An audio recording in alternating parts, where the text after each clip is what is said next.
अस्सलाम वालेकुम जी। मैं सर्टिफाइड पीड साइकोलॉजिस्ट और क्लासिफाइड स्पीच लैंग्वेज पैथोलॉजिस्ट।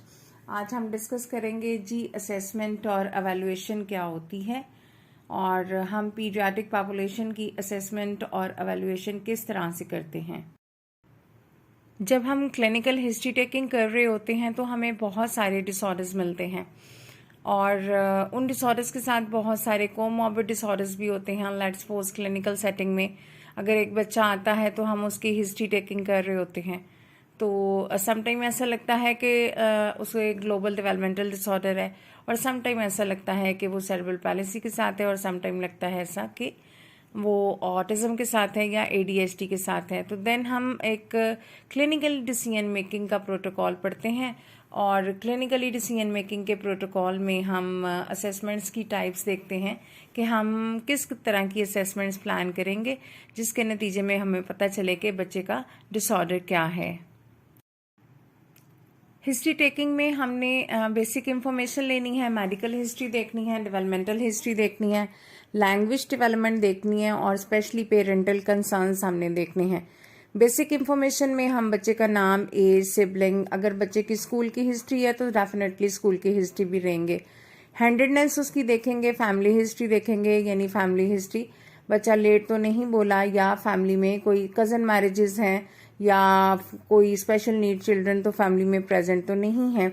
और अगर इसी तरह से हेयरिंग का इशू है तो अदर प्रोफेशनल की जो असेसमेंट्स हुई हुई हैं वो हम बेसिक इंफॉर्मेशन में डिस्कस करेंगे।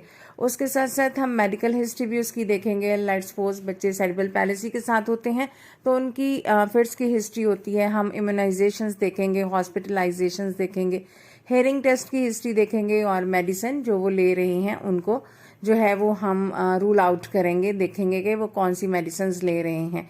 डेवलपमेंटल हिस्ट्री देखेंगे, उसकी sitting, standing, crawling, sucking, eating, drinking, उस से रिलेटेड जितने भी सारे कंसर्न्स होंगे वो चेक करेंगे। उसका पेसिफायर या डमीज वगैरह उसको देखेंगे। लैंग्वेज डेवलपमेंट के पॉइंट ऑफ व्यू से हम उसकी बैबलिंग, फर्स्ट वर्ड और प्रेजेंट स्टेटस और specially parental concerns. Let's suppose clinical setting में जब हम हिस्ट्री टेकिंग कर रहे होते हैं तो बच्चे के पेरेंट्स कहते हैं कि बच्चा हमारा जो है वो बोलता नहीं है, लेकिन जो उसके अंडर द कारपेट्स जो प्रॉब्लम्स होती हैं वो उनको हाईलाइट नहीं किया जाता। समटाइम बच्चा जो है वो अपने बिहेवियर की वजह से नहीं बोलता, उसे बिहेवियरल डिसऑर्डर्स होते हैं, उसे उस बिहेवियरल डिसऑर्डर्स की वजह से कम्युनिकेशन इशू होती हैं। तो क्लिनिकल सेटिंग में तो पेरेंटल कंसर्न्स बहुत ज़्यादा इम्पॉर्टेंट रोल प्ले करते हैं क्योंकि पेरेंट्स हमें बताएंगे कि उनके क्या कंसर्न्स हैं। लेकिन एज अ प्रोफेशनल या एज अ प्रैक्टिशनर हमने खुद डिसाइड करना होता है कि किस चीज़ को हम सबसाइड करेंगे सबसे पहले। और नंबर 1 प्राइमरी सेकेंडरी हम जो है वो एक्सेस बनाएंगे कि प्राइमरी लेवल पे हमने क्या डीलिंग करनी है और सेकेंडरी लेवल पर हमने बच्चे के साथ असेसमेंट के दौरान हमने उसका जितना भी सारा रिकॉर्ड होगा, यानी मेडिकल रिकॉर्ड या स्कूल रिकॉर्ड जितना भी होगा उसका हमने रिव्यू करना है और उससे जितनी भी रिलेटेड उन्होंने एवेलुएशंस कराई होगी उसको हम डिस्कस करेंगे पेरेंट्स के साथ। सारी इंफॉर्मेशन लेंगे उसकी डेवलपमेंटल माइलस्टोन का, मेडिकल रिकॉर्ड का, उसकी पीरियड असेसमेंट्स देखेंगे, स्कूल हिस्ट्री देखेंगे और जो प्रीवियस इंटरवेंशंस वो ले चुके हैं उसके क्या इफेक्ट्स आए हैं और वो सारी इंफॉर्मेशन फैमिली से रिलेटेड और एक्सपीरियंसेस जो हैं अदर जितने भी प्रोफेशनल हैं। लेट्स सपोज उन्होंने स्पीच थेरेपी करवाई है, ऑक्यूपेशनल थेरेपी कराई है या बिहेवियर थेरेपी कराई है, उसके सारे जितनी भी असेसमेंट्स हुई हुई हैं हम उसका रिकॉर्ड मेंटेन करेंगे। कुछ हमारी असेसमेंट जो हैं वो इनफॉर्मल होती हैं, कुछ हमारी फॉर्मल और स्टैंडर्डाइज असेसमेंट होती हैं।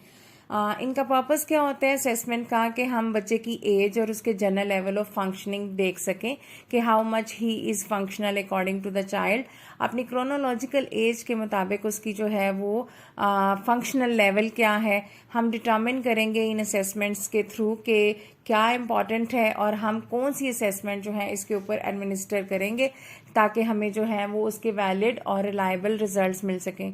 बहुत सारी स्टैंडर्डाइज जो हैं वो असेसमेंट हैं, जैसे पोटेज है, ASQ है, VB मैप्स हैं, बहुत सारी ऐसी जो हैं जो हमें बताती हैं कि बच्चे का जो लेवल है वो फंक्शनल किस तरह से हम चेक करते हैं रिगार्डिंग उसके कम्युनिकेशन के पॉइंट ऑफ व्यू से, उसके लैंग्वेज के पॉइंट ऑफ व्यू से, उसके बिहेवियर के पॉइंट ऑफ व्यू से, इसी तरह से उसके मोटर माइलस्टोन के पॉइंट ऑफ व्यू से हम जो है वो स्टैंडर्डाइज प्रोटोकॉल असेसमेंट्स जो हैं वो यूज़ करते हैं। इनफॉर्मल असेसमेंट के दौरान हम लोग इंटरव्यूज़ करते हैं। इंटरव्यूज से रिलेटेड मींस पेरेंट्स का इंटरव्यू और लिटिल बिट हम बच्चे का जो है वो उसको इन्वॉल्व करते हुए, पेयरिंग करते हुए हम बच्चे का भी इंटरव्यू कर लेते हैं। चेकलिस्टें यूज़ करते हैं, ऑब्जर्वेशंस करते हैं, प्ले बेस्ड एक्टिविटीज़ जो हैं वो उससे बच्चे से कराई जाती हैं, उसके थ्रू हम इनफॉर्मल असेसमेंट करते हैं। और डायनामिक असेसमेंट एक ऐसा प्रोटोकॉल है जिसके थ्रू हम लोग बहुत सारी चीज़ें जो हैं वो चेक करते हैं। अब हम इनको फर्दर डिटेल्स में पढ़ेंगे कि ये इनफॉर्मल असेसमेंट्स क्या होती हैं। ओके जी, जब हम इंटरव्यू ले रहे होंगे पेरेंट्स का तो हम ये सारी इंफॉर्मेशन जो है वो गैदर करते हैं। नंबर 1 है जी goals and the priorities they have establish for the students. मसलन उन्होंने जो प्रीवियस इंटरवेंशंस ली हैं उसमें हमने ये देखना है कि स्टूडेंट्स के लिए जो है, जो स्टूडेंट्स कौन है, हमारा क्लाइंट, हमारा पेशेंट, उसके लिए जो गोल्स और प्रायोरिटीज़ जो थी वो डिफाइन की हुई थी, वो टारगेट गोल हुए हैं या नहीं हुए हैं। प्रीवियस इंटरवेंशंस और उसके इफेक्ट्स देखेंगे। चाइल्ड की प्रेफर्ड लर्निंग मोडालिटीज़ देखेंगे, यानी बच्चा जो है वो किन मोडालिटीज़ के थ्रू लर्न करता है, जैसे कि विजुअल है, ऑडिटरी है, टेक्टाइल है, मल्टी डायमेंशंस जो हैं वो एक्टिविटीज़ को इस्तेमाल करता है, और यानी उसका लर्निंग मोड क्या है, वो किस तरह से लर्न करता है। Child communication interaction in the home, school and community environment, उसकी कम्युनिकेशन जो है उसको इंटरेक्ट करने का क्या तरीकाकार है, वो घर में पेरेंट्स के साथ किस तरह से कम्युनिकेट करता है, स्कूल में अपने फ्रेंड्स के साथ, टीचर्स के साथ किस तरह से कम्युनिकेट करता है, और कम्युनिटी या इन्वायरमेंट में वो किस तरह से कम्युनिकेट करता है। Identification of the individual who have had a success when working with the child and the individual instructional style. हम आइडेंटिफिकेशन करेंगे उस इंडिविजुअल की, और उसके साथ साथ हम देखेंगे कि बच्चा जो है वो उसके इंस्ट्रक्शनल, जो टीचर उसको जो है वो इंस्ट्रक्शंस दे रहा होता है और जिस स्टाइल से उसको इंस्ट्रक्शंस जा रही होती है, बच्चा उससे कितना जो है वो सक्सेसफुली लर्न करता है। The child ability to use their communication skill in the variety of situation, और हम डिफरेंट कम्युनिकेशन स्किल्स में डिफरेंट जो हैं, लेट्स सपोज होम में, स्कूल में, कम्युनिटी एनवायरनमेंट में बच्चे की एबिलिटीज़ देखेंगे कि बच्चा जो है वो अपनी कम्युनिकेशन को या मोड ऑफ कम्युनिकेशन को, जैसे नॉन वर्बल है, वर्बल है कम्युनिकेशन, जेस्चर्स को यूज़ कर रहा है, वन वर्ड यूज़ कर रहा है, सेंटेंसेस में बात कर रहा है, और उसकी एबिलिटीज़ कितनी हैं हर सिचुएशन में, यानी वैरायटी ऑफ सिचुएशंस में हम देखेंगे कि बच्चे का मोड ऑफ कम्युनिकेशन कैसा है। कुछ हमारी चेकलिस्टें होती हैं जो कि पेरेंट्स, गार्डियन और टीचर से रिलेटेड जो हैं वो होती हैं, और हमने पेरेंट्स से, गार्डियन से, टीचर से उनका डाटा लेना होता है और उनको कंप्लीट करना होता है। उसके क्या प्रोटोकॉल्स हैं? They provide an overview of how people in the child's environment perceive the child communication skills. Checklists can be utilized to document how the child's communication skills and the behavioral skills affect the classroom functioning, including academic performance or the social, emotional or the vocational development. मैं इसको थोड़ा सा short करूँगी इस तरह से कि हमने ओवरव्यू करना है कि बच्चा जो है वो कम्युनिकेशन स्किल्स को किस तरह से अपनी इन्वायरमेंट से परसीव करता है, और वो जो चेकलिस्टें हैं या डॉक्यूमेंट है जो हम बच्चे की कम्युनिकेशन स्किल्स को चेक करने के लिए या बिहेवियरल स्किल्स को चेक करने के लिए यूज़ कर रहे हैं, उसके थ्रू जो है वो बच्चे की क्लासरूम फंक्शनिंग कैसी है, उसकी एकेडमिक परफॉर्मेंस कैसी है, उसका सोशल बिहेवियर कैसा है, उसकी इमोशनल और वोकेशनल डेवलपमेंट कैसी है। इसी तरह से हम बच्चे की ऑब्जर्वेशन करेंगे, और ऑब्जर्वेशन में हम 3 प्रोटोकॉल्स को जहन में रखेंगे, फोकस करेंगे हम उनके ऊपर कि बच्चे की इंडिविजुअल परफॉर्मेंस क्या है, यानी 1-to-1 में उसकी परफॉर्मेंस क्या है, और उसके जो इन्वायरमेंटल वेरिएबल्स यूज़ किए जा रहे हैं जो कि उसकी सराउंडिंग में हैं, उसके कम्युनिकेटिव जो हैं वो बिहेवियर्स क्या हैं और उसमें वो क्या बिहेवियर्स देता है। मसलन एक बच्चा है, वो लेट्स सपोज हम उसको ऑब्जर्व कर रहे हैं, तो उसके बहुत सारे बिहेवियर्स हैं। जैसे ही हम 1-to-1 स्ट्रक्चर में उसको लर्न कराने की कोशिश करते हैं तो वो क्या करता है, एस्केपिंग करना शुरू कर देता है। हम इस तरह की ऑब्जर्वेशंस बनाएंगे कि उसके बिहेवियर के फंक्शंस क्या हैं, उसकी 1-to-1 परफॉर्मेंस क्या है, और वो जो एनवायरनमेंट, जिस एनवायरनमेंट में बैठ के उसका कम्युनिकेटिव बिहेवियर हम जज करने की कोशिश कर रहे हैं, उसके वेरिएबल्स क्या हैं। Very very important, play based assessment. Systematic observation करेंगे स्ट्रक्चर्ड और अनस्ट्रक्चर्ड प्ले के दौरान, और इस प्ले में हम बच्चे का कॉग्निटिव, सोशल, इमोशनल स्टेटस देखेंगे, स्पीच और लैंग्वेज स्किल्स देखेंगे, उसकी डेवलपमेंटल लेवल चेक करेंगे, उसका लर्निंग स्टाइल चेक करेंगे, और वो डिफरेंट सिचुएशंस में किस तरह से इंटरेक्ट कर रहा है। अगर उसे एक टास्क दिया जाता है, एक एक्टिविटी दी जाती है, तो वो उस टास्क को कैसे कंप्लीट करता है, उसके फाइन मोटर और ग्रॉस मोटर स्किल्स जो हैं वो किस तरह के हैं, यानी फाइन और ग्रॉस मोटर्स उसने उसके जो लेवल हैं उसने वो उसके मुताबिक फंक्शनल है या नहीं है। प्ले बिहेवियर्स देखेंगे, पेरेंट और चाइल्ड इंटरेक्शंस जो हैं वो देखेंगे कि पेरेंट्स जो हैं वो बच्चे के साथ किस तरह से इंटरेक्ट कर रहे हैं, यानी वो किस तरह से कम्युनिकेट कर रहे हैं, और बच्चा अपनी बेसिक नीड्स को कम्युनिकेट करने के लिए उनसे किस तरह से रिक्वेस्टिंग करता है। अच्छा जी, हम यहाँ देख लेते हैं डायनामिक असेसमेंट। वेरी इंपॉर्टेंट, बहुत मज़े की असेसमेंट है। जब हम करते हैं तो हम इस ऑब्जर्वेशन के दौरान, यानी डायनामिक असेसमेंट की ऑब्जर्वेशन के दौरान, हम बच्चे की लैंग्वेज और उसकी लर्निंग चेक करते हैं और देखते हैं कि बच्चा जो है वो डिफरेंट कंडीशंस में अपने टास्क को, स्पेसिफिक टास्क को कैसे कंप्लीट करता है। Dynamic assessment and the protocol can be used for assessing the behaviors in the speech or the sound production, voice fluency and the oral communication. Dynamic assessment का जो protocol है वो base करता है बिहेवियर्स, स्पेशली स्पीच में, sound production में, voice में, fluency में एंड द ओरल कम्युनिकेशन में। ये टोटली बेस्ड करती है टेस्ट टीच टेस्ट अप्रोच के ऊपर। अब ये टेस्ट टीच टेस्ट अप्रोच क्या होती है? The student is presented with a task and receive the different level of the support from the speech and the language pathologist, therapist और an other examiner to accomplish the task. This enables the examiner to determine what type and the degree of the assistance required. बच्चे को या therapist को पता नहीं होता या examiner को पता नहीं होता कि बच्चे को किस लेवल का जो है वो असिस्ट करना है और किस डिग्री से करना है और किस टाइप में करना है।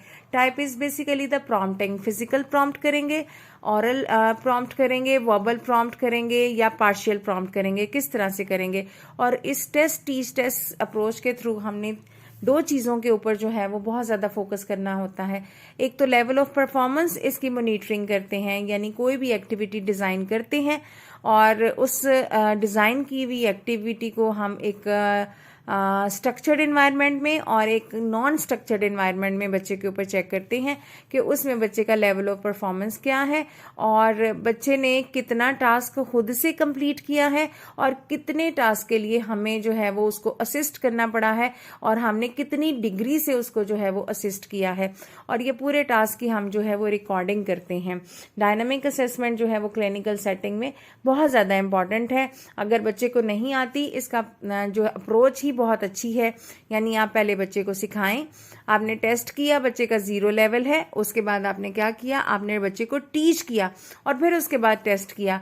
आपके पास बच्चा क्लिनिकल सेटिंग में आया, उसके ऊपर कोई भी काम नहीं हुआ, यानी उससे पहले आपके पास लाने से पहले किसी भी थेरेपिस्ट ने उसके ऊपर कोई काम नहीं किया हुआ, तो डेफिनेटली आप क्या करेंगे, आप जो है उसका जब टेस्ट करेंगे तो 0 परफॉर्मेंस होगी।